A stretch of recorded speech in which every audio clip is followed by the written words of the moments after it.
Hey, deserving listeners, I'm going to answer as many patron emails as I possibly can in an hour. This first email is from Anonymous Upper Tier Patron. They write, how do you deal with someone who has been cheated on and they think constantly that you're cheating on them?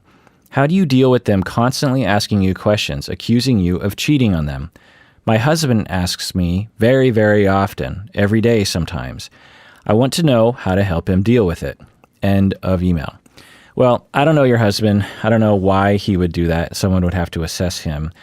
But a main hypothesis to pursue is that he suffers from preoccupied attachment, meaning that his early childhood was difficult attachment-wise. And as a result, he copes with that difficulty early in life by being extremely anxious about losing people who are close to him. Basically, when some people are young, they learn that in order to retain some closeness with their loved ones, they have to be in a constant hyper-aroused state, assuming that the other person is about to leave. Because if they don't have that hypervigilance, then the attachment figure will drift away and they will be alone. So they're in a constant state of worrying. It's sort of like you're walking on a high wire and you're balancing there, and you know that if you take your eye off of the wire or you stop concentrating on balancing, you're going to fall. And that might have happened many times to you, right? You're on the tight wire, high wire act, and you start to get a little distracted, and then you fall and you hurt yourself. And then you get back up there and you say, okay, make sure you concentrate all the time. Do not stop concentrating. Well, that's what preoccupation is like. When you're 2 years old, 3 years old, 4 years old, you learn, stay focused on your parents, stay focused on your caregivers. Make sure you tell them how you're feeling, what's going on with you. Make sure you make your needs very loud and known. And only then will they stay close to you. Only then will you get a little bit of your attachment needs met. And then as an adult, the person retains that neurological pattern. And when they are involved in a relationship, they are in a constant state of assuming that their partner is going to leave them. And that will manifest in a variety of ways. One of the ways is assumptions of infidelity.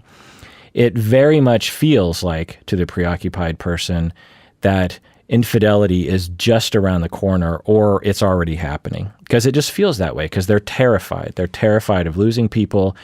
They assume that people are going to leave them. They assume they're not good enough for people to stay. And that will manifest behaviorally in very, very frequent accusations of cheating. Now, some preoccupied people, many preoccupied, don't focus on the cheating aspect. They'll focus on other aspects. But for some people, definitely that's how it will manifest. So I don't know if that is what your husband is suffering from, but that's one way to see it. Then you ask, how do you know how to help him deal with it? Well, obviously going to therapy to help him heal and get to know his emotions, get to know his attachment reactivity. Upper tier patron Leah from Wisconsin says, I'm listening to your response to a listener's question about mental illness and violence. Would you expand to discuss how the stigma allows us to justify violence against people with mental illness? My former student who suffered from schizophrenia was killed in a police interaction this past summer. He was also Black, by the way. How can we humanize people with severe mental illness whose symptoms may present as threatening to others? End of email. Yeah, so just to go over the stats a little bit, there is a slight increase in risk of people with severe mental illness, things like schizophrenia, of committing a violent crime. But let's put that into context. Let me use another example. Let's say that to swim in the ocean once every 5 years, you have an X amount of chance of being eaten by a shark, okay? Swim in the ocean every 5 years, just once every 5 years, you have an X amount. Let's say it's like 0.000, whatever it is. A pretty small chance of being eaten by a shark, but, there's a chance. Now, let's say that you swim in the ocean every 2.5 years. So you swim in the ocean twice as often. Well, now you have a twice as likely chance of being eaten by a shark. Your risk from going from swimming once every 5 years in the ocean to swimming in the ocean once every 2.5 years, your risk of being eaten by a shark has increased by 200% or by 2 times. So, but we all understand that your chance of being eaten by a shark is extremely low.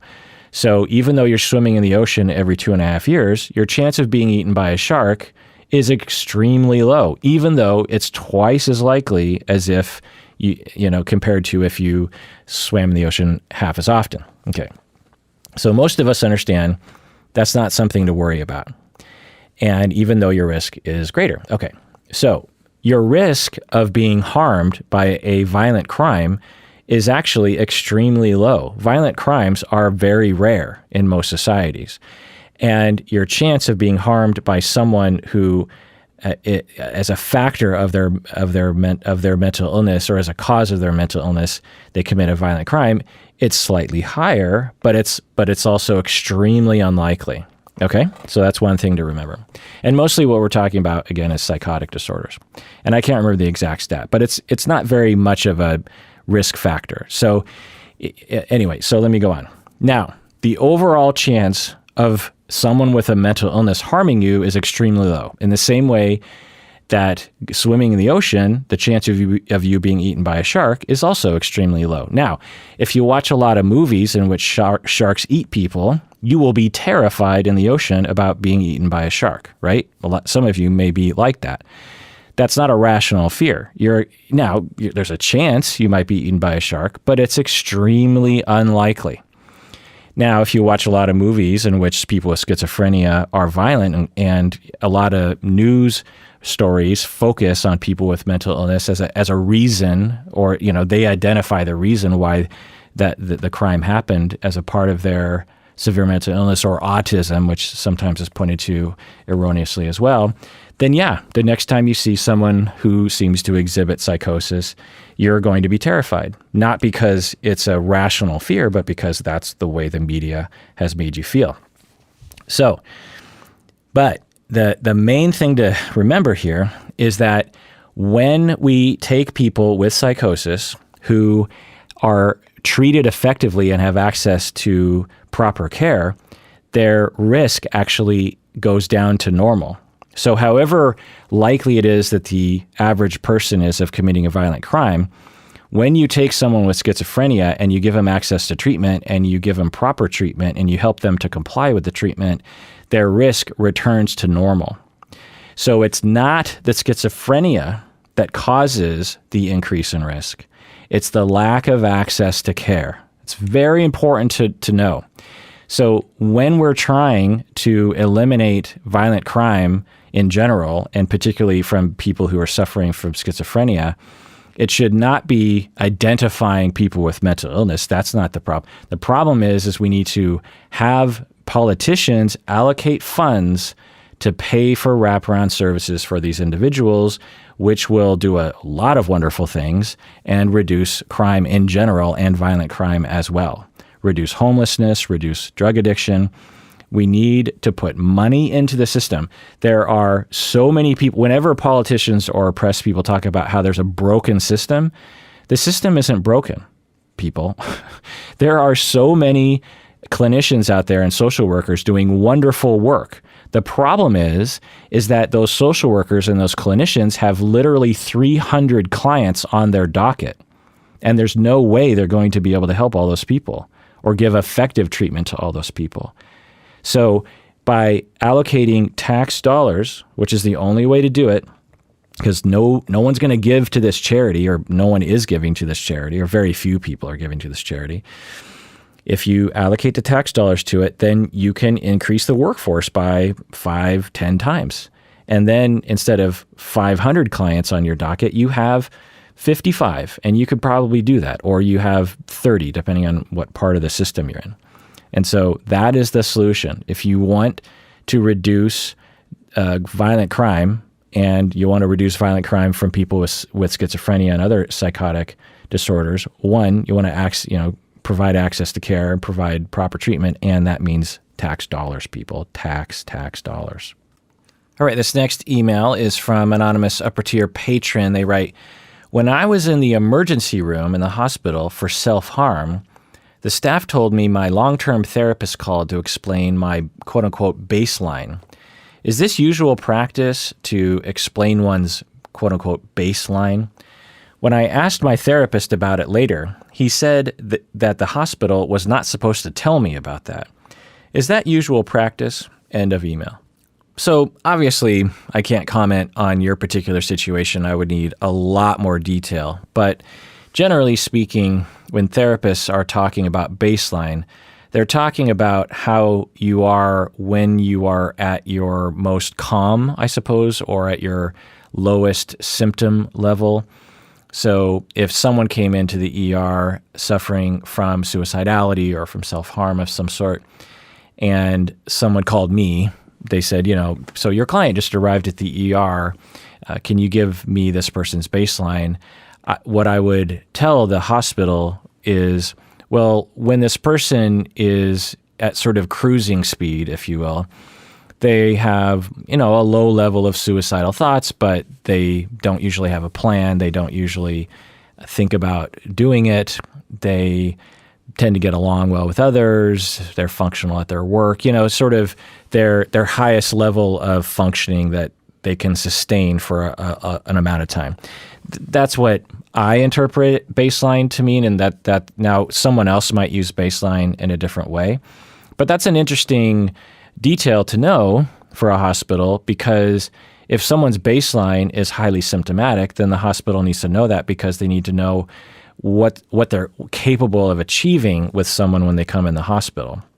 If someone's baseline is highly suicidal, for many, many months, then the hospital needs to know that, because they won't expect to be able to get someone to a lower level of suicidal ideation, because their baseline isn't usually that way anyway. Whereas if they, 364 days out of the year don't really think about suicide much, and that's their baseline, then a hospital would like to know that, because they would say, oh, well, that will help us to know, to have that expectation or to have that hope of getting them to that point before discharge.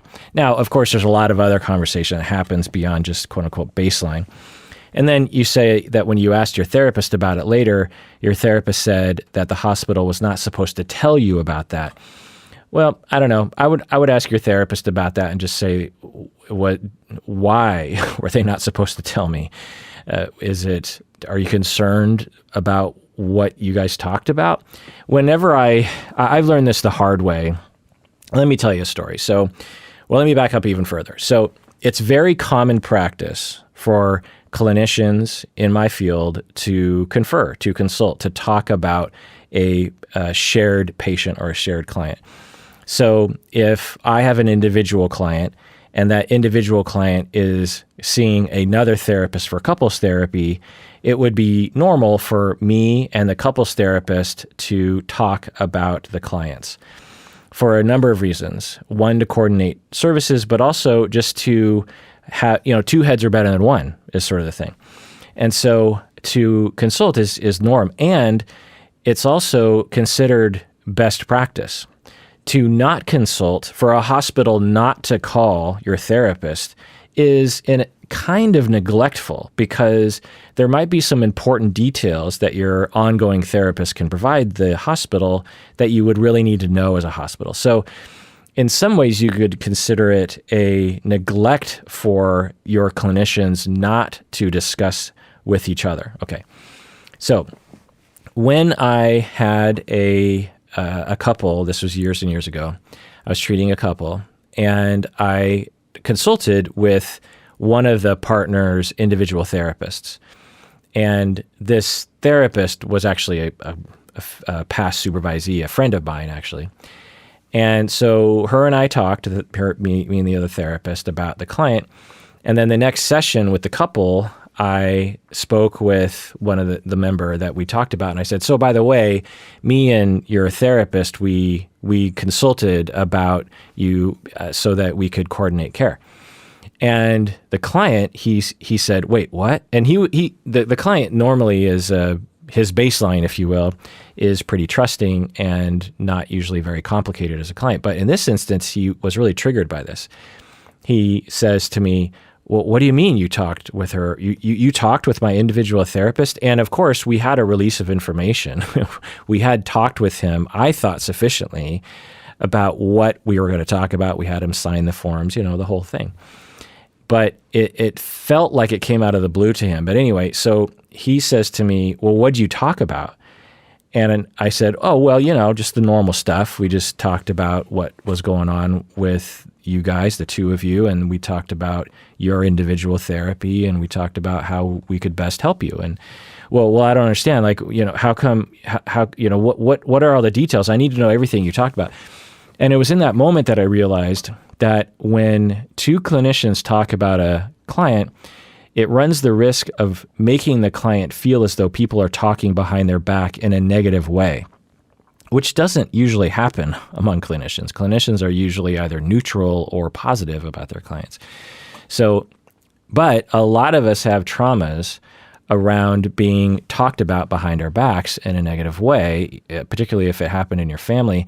And so when you have a hospital talking with your therapist and your therapist talking with the hospital, and they're talking about things like baseline and all these other kinds of things, it can feel threatening in some way.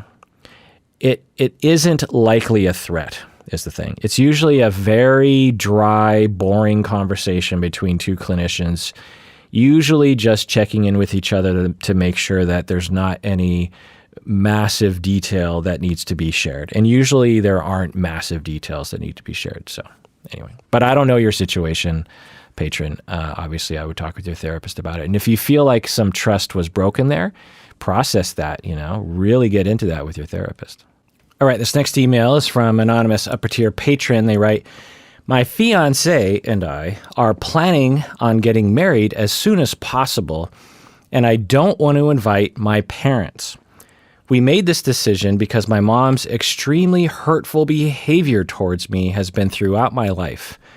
How can I approach this without inadvertently creating a situation where I open myself up to more criticism and being further traumatized by my relationship with my family? End of email. Yeah.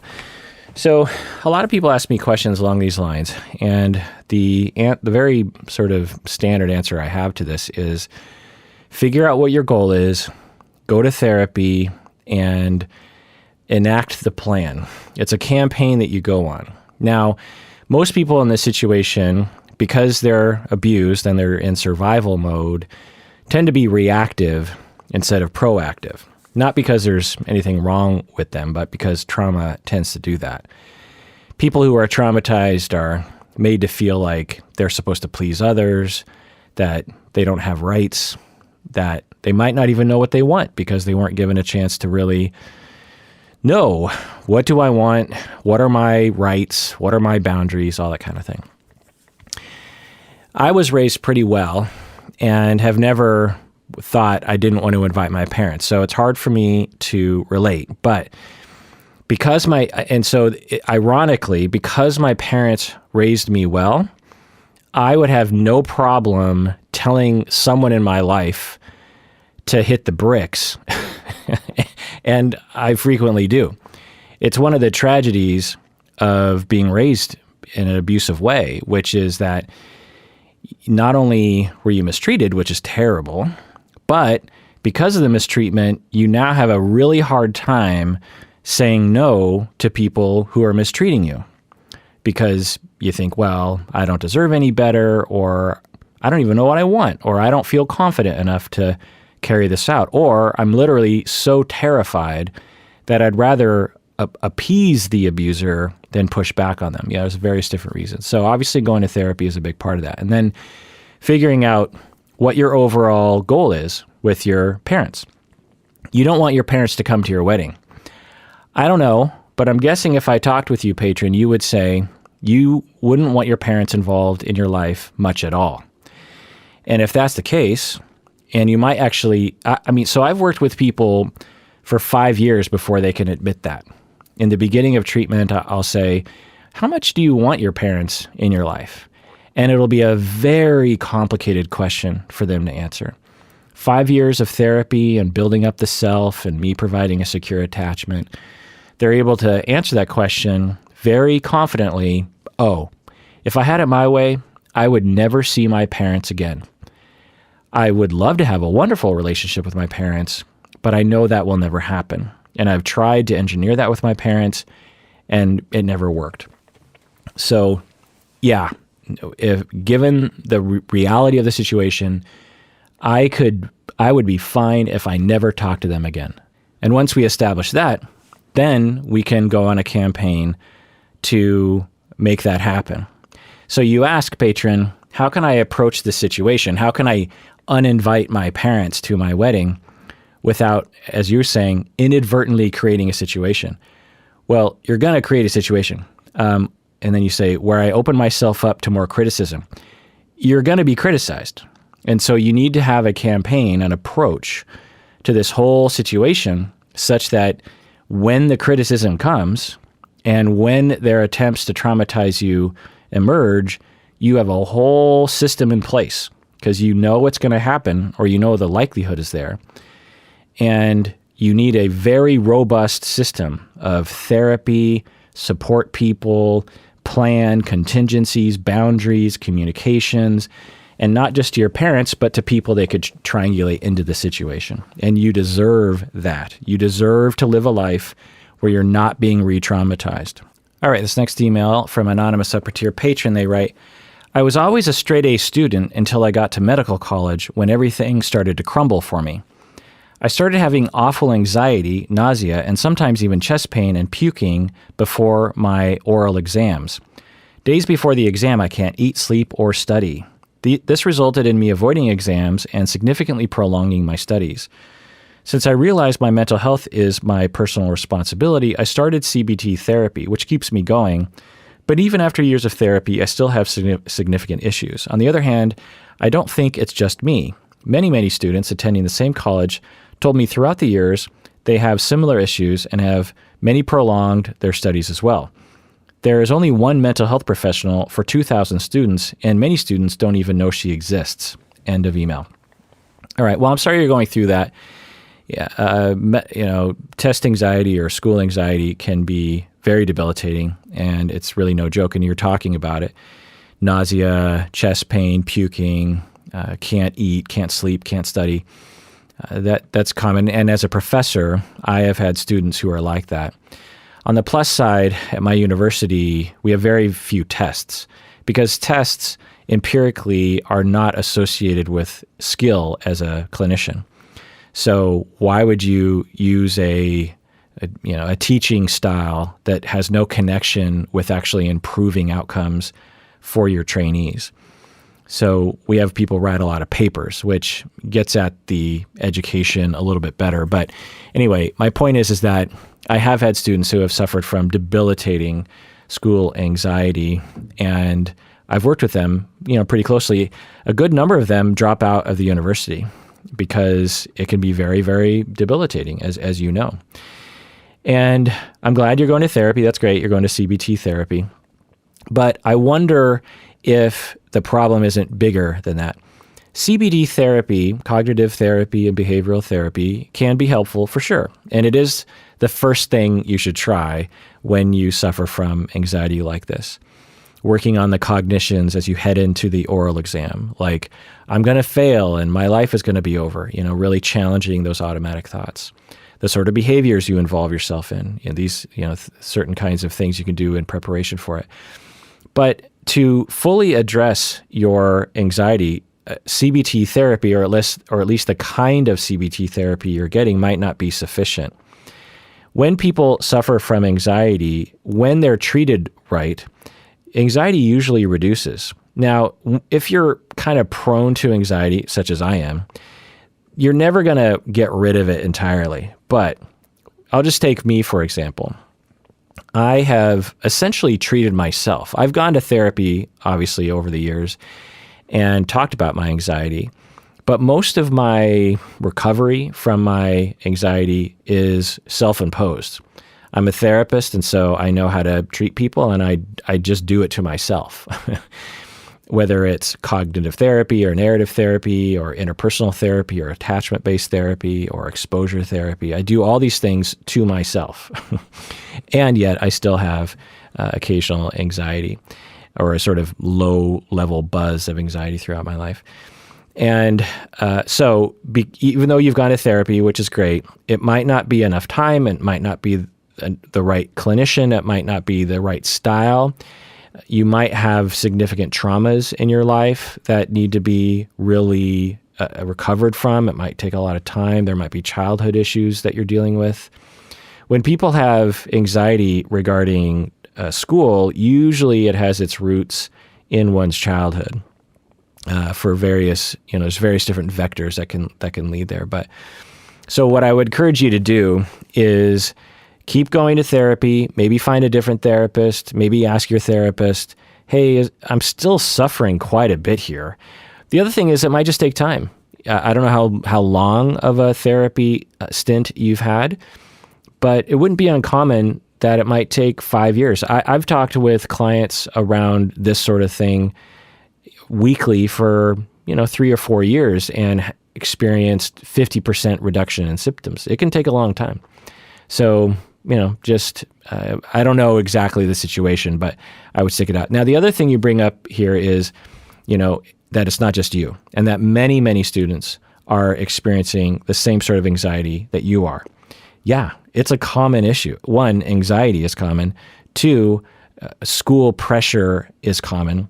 Three, you mentioned you're going to medical school, and I don't know about your medical school, but a lot of medical schools try to weed out their students by freaking them out, by pushing them really hard. There's a very strong culture, at least in the United States, where people are pushed way too hard. It's sort of like a hazing system where they're trying to get rid of certain people because they only want the toughest people and the best of the best. And basically all you're choosing are people who deny their needs and stay up all night and pop pills so they can survive. I'm exaggerating, of course, not everyone, but you'll definitely get an increase in that kind of thing. Instead of getting well-rounded people who value their personal life in addition to being a good clinician. Anyway, so yeah, a lot of people in school and in medical school are absolutely terrified by the system. A lot of times there's a lot of pressure in society. So yeah, the fact that you're not alone doesn't surprise me at all. And in my experience, it's getting worse. It's anecdotal, of course, but in my experience, college students high school students are way more anxious than they were when I was in high school and college. I find that people are way more focused on grades these days. When I went to high school and I was in college, certainly grades were important. And as a mostly straight A student myself, I put a lot of pressure on myself. But when I hear people talk today, it's all about getting into the best schools. It's all about getting the best grades, getting the best fellowships, getting the best, internships. And I think, okay, great, but what about the rest of your life? It almost seems like for some people, it's like in order to compete, they must sacrifice everything along the way. Or in order to be a good person, or in order to be a good parent, you must have a child that goes to Harvard or something. And I just find that to be a gross misplacement of priorities. Anyway, let's take a break. When we get back, let's continue answering emails.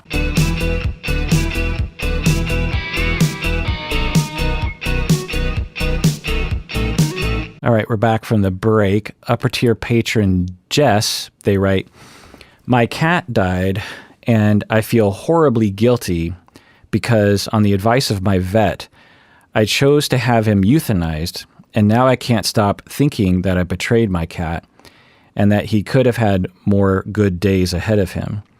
Worst of all, I'm so scared that I had him put to sleep the day my vet suggested it instead of waiting a few days because I was afraid to keep feeling the anticipation of grief.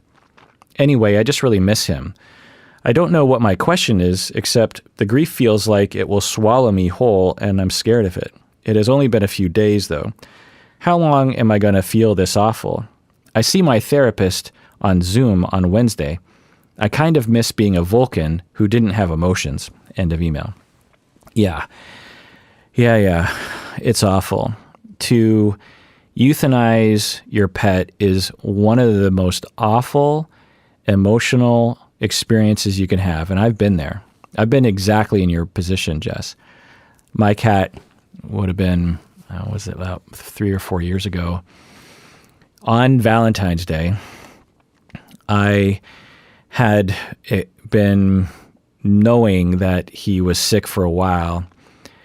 He was sort of, up and down, up and down. And then one day I brought him into the vet, and my regular vet wasn't there. And so there's another doctor there, and he does an examination. He comes back into the room, and he left my cat in the back, and he you know how you go into the exam room and then they take the cat sometimes into the very back? I don't know what's back there, but so I'm sitting in the exam room waiting, and he comes into the exam room and he says, so we ran a bunch of tests and we have figured out that his lungs are filled with fluid, or I don't know, I can't remember exactly the diagnosis, but it had to do with his lungs. And, it doesn't look very good. And so I'm listening to this and I'm thinking, oh, okay, well, that's not good. And then all of a sudden the vet says, so my recommendation is we euthanize. And I'm like, oh, okay. Yeah, that's, because in my head I'm thinking, well, thanks, I'll think about it. And he said something else that intimated, okay, should we do it now? And I said, wait, what are you saying? And he's like, well, I think, do you want to follow through? We could do it today, or, we could do it another time. And I said, wait, you're suggesting my cat, he seems fine, and I'm bringing him in for a checkup just so we can get a kind of a bead on the problem here. And you're telling me you want to kill him now. You want to kill him before I get a chance to say goodbye to him. You're telling me that, now I don't know if he was saying that, but I panicked and I thought, you give me my cat back right now, and I'm never letting you near my cat again. It just felt that kind of way to me of just like, I don't know you as a vet, and you're suggesting that I kill my cat today. He seems fine. Yeah, he's a little under the weather, but no, give me plus I had an event like a few years earlier where it looked like his lungs were deteriorating, and the vet was saying we should probably put him down. And I was like, well, let's try one more thing. And I really advocated for some extreme antibiotic treatments, and it ended up working. And then he lived years later after that, right? So I'm thinking, I don't think we're in that situation. I think what we need to do is put him back on those severe antibiotics, and we'll be good. This will be fine. He's only 13 years old. What are you talking about? Okay. So he's like, okay, fine. I take my cat home. Well, he declined pretty sharply after that. But, I got a couple, another 2 or 3 weeks out of it. And then it got to a point where it was just, I need to do this. And so it's just that really rough choice of, well, he's alive now. And even though he's miserable and he's wasting away, and I've done all the medical things that I can, and he won't eat, but he still looks at me in the eyes. And I'm going to cry thinking about it. And that's okay, because crying is good. Emotions are our friends. And he still purrs when I'm with him. He still wants me to be with him. He's not out of it. He's not unconscious. He's conscious. He's just sick. And yet I know he's on his way out, or I'm pretty sure. And I promised myself that I wouldn't hold on longer than I needed to. I promised myself, so, I had to put down a cat, 8 years prior to that point. And when that happened, I waited too long. I waited probably 3 days too long. And I promised myself that the next cat I had, I would not do that. That I would pull the plug when the thought first felt solid in my mind. Because there's this sort of emotional process you go through where you're just like, yeah, this is going to happen. It's not a matter of when. It's not a matter of if. It's just a matter of when. It's either going to happen this week or next week. Maybe I can eke out another month. I don't know.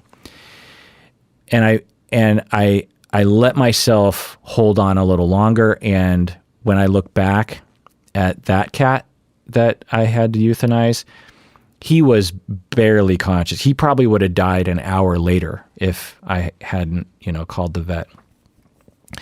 And so I promised myself, I said, for everyone's sake, including mainly the cat, I need to throw in the towel when I know I'm going to throw in the towel. Just throw in the towel. So what if you're not going to get another week? The consequences of holding on are greater than getting another week out of it. You know what I mean? And what kind of a week are you getting out of it? You're just getting another week of misery where you're having to do, usually at the end of life with your animal, there's a lot of stuff you have to do. You have to hand feed them water and hand feed them tiny little bits of food, and they will usually pee themselves and they're not cleaning themselves anymore and they're barely moving. I mean, not always, of course, but this is how it was with my cats.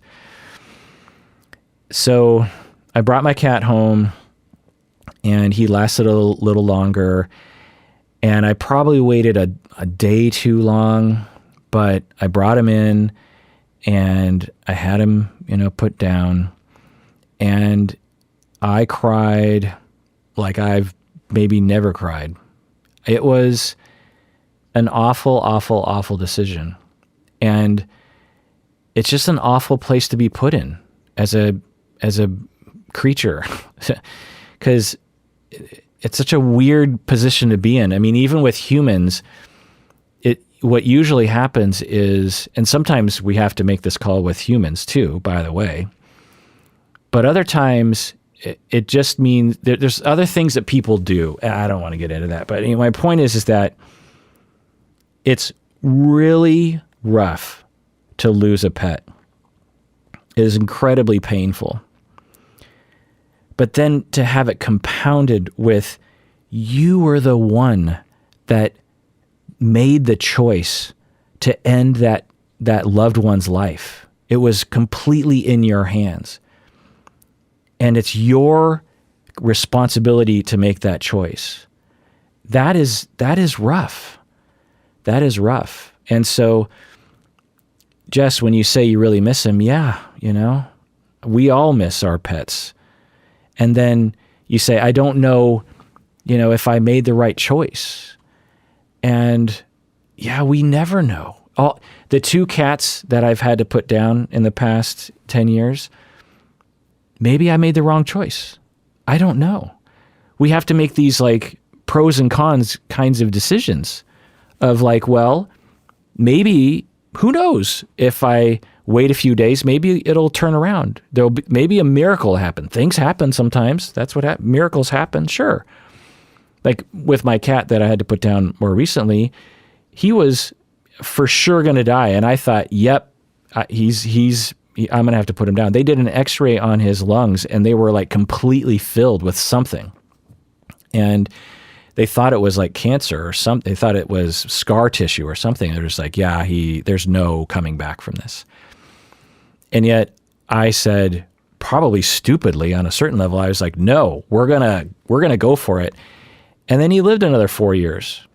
So miracles happen sometimes. And yet we all also do not want to have our animals go through more pain than they have to, just because we can't make the decision. It's just awful. Generally speaking, vets know when.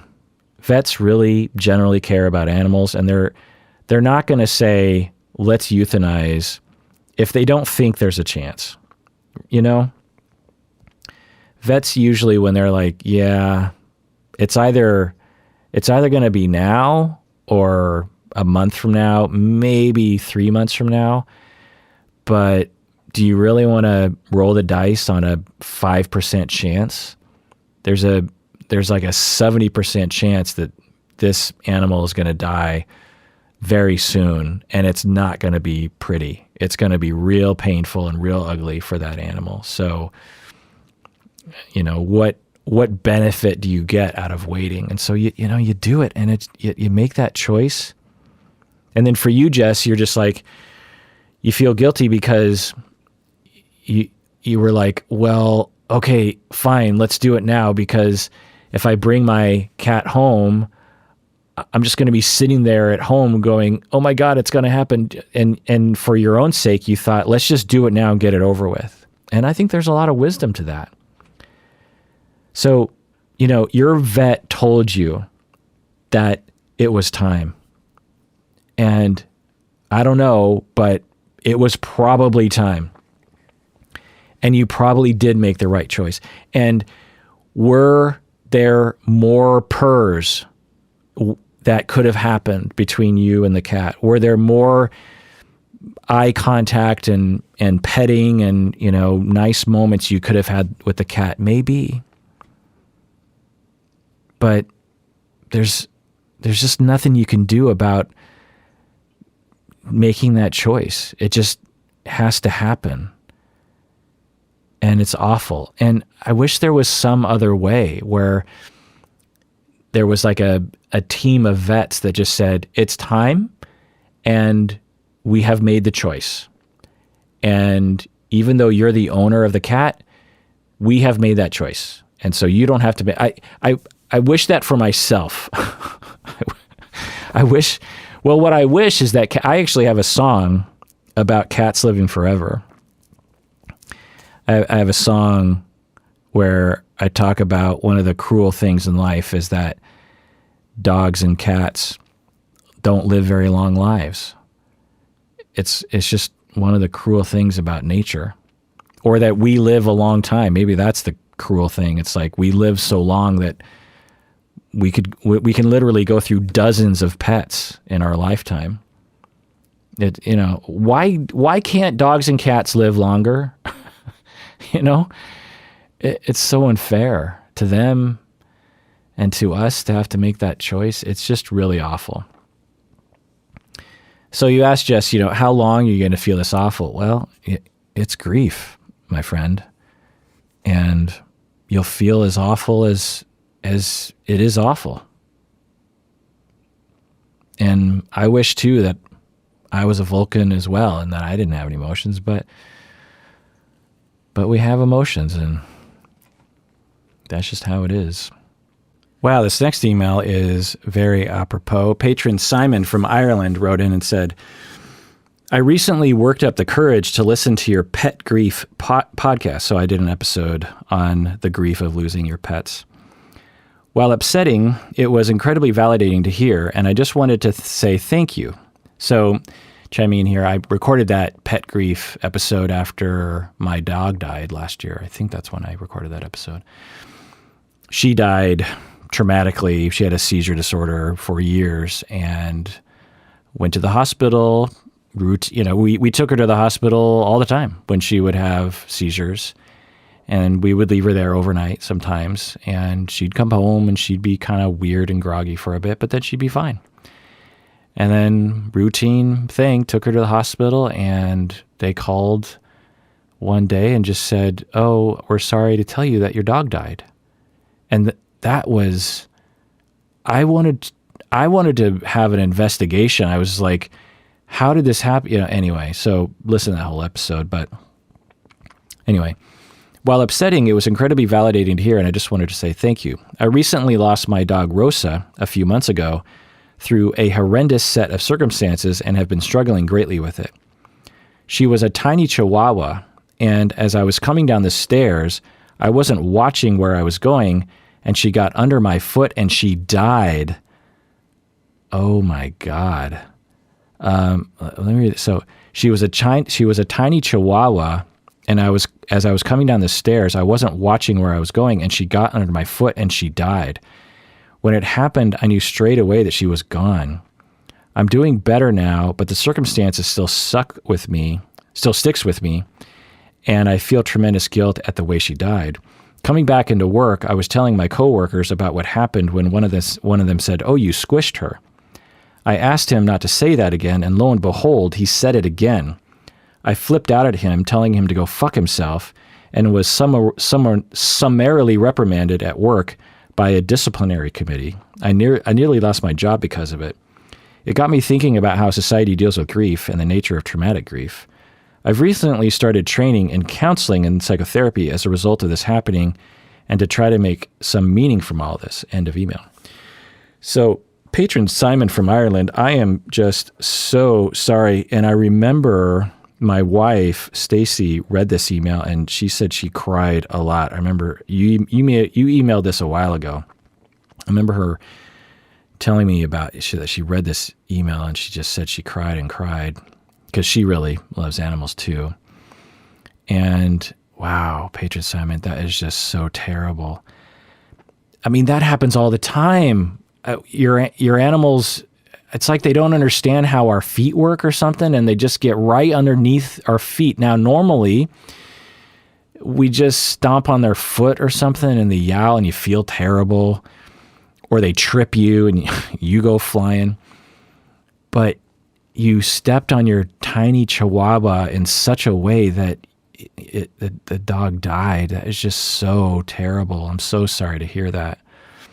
I mean, it's so terrible to have an animal die, and then to have one die in that way. You know, I've heard of similar things, like people accidentally running over their animals in the car or something. You know, they're backing out of the garage, they don't see, and the cat or the dog runs out. You know, you just hear about these stories. It's an accident. It's just tragic. You're walking down the stairs. You didn't want to hurt your dog, and it's just a complete accident, right?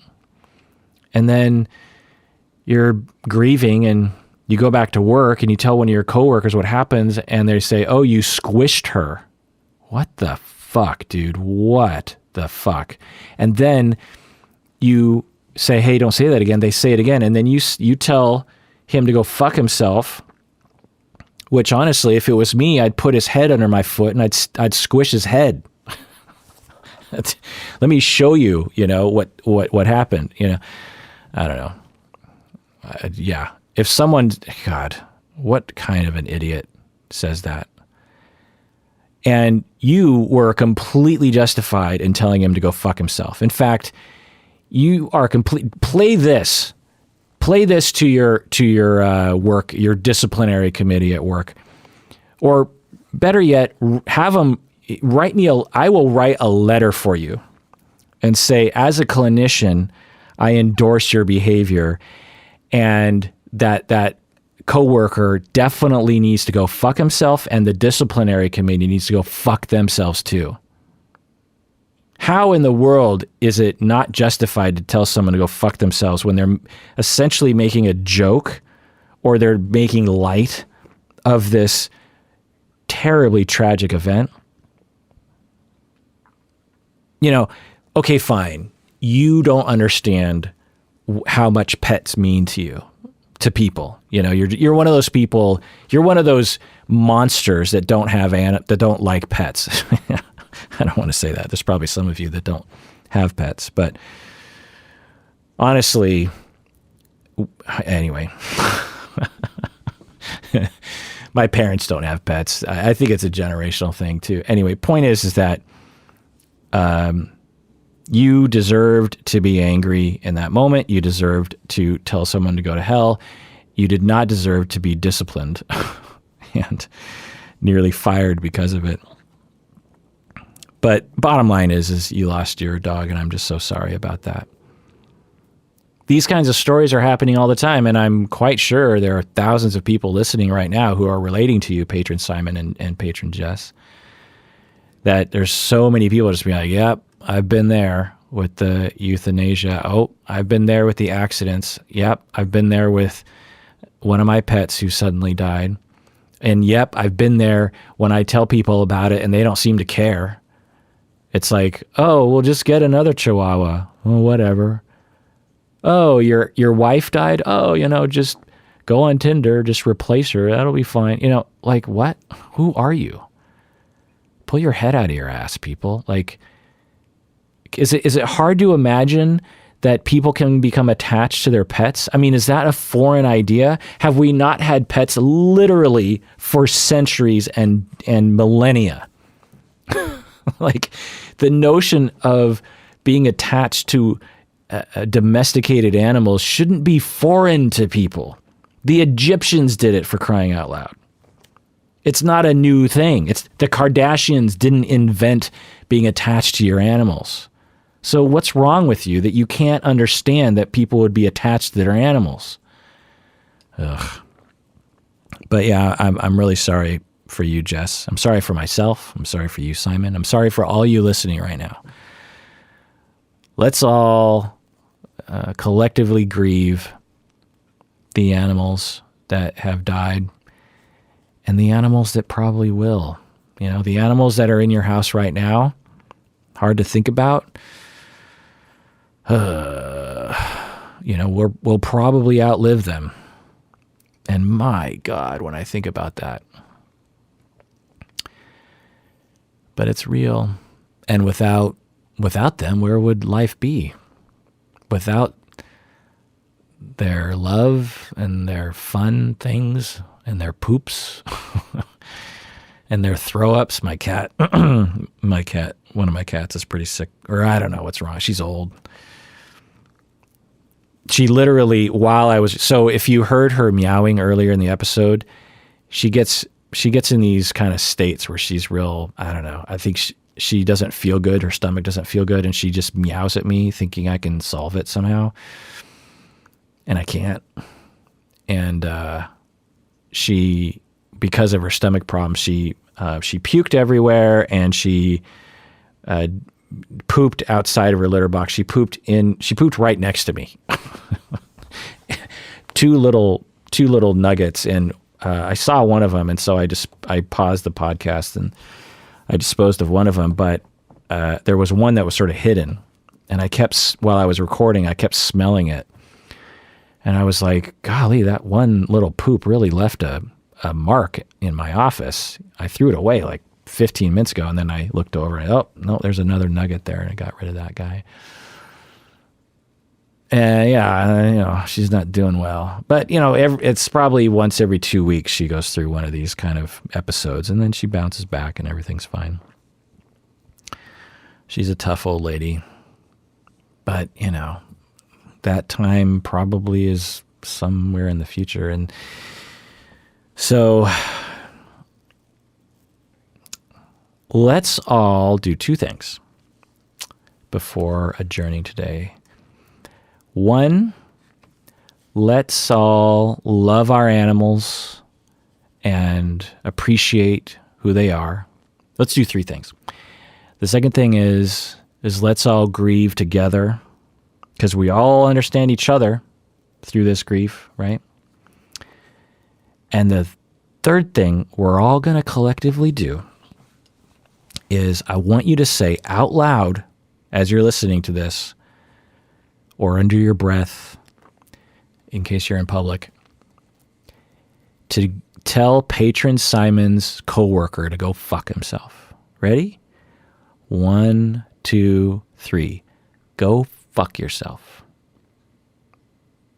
Because you deserve it. You really, really do.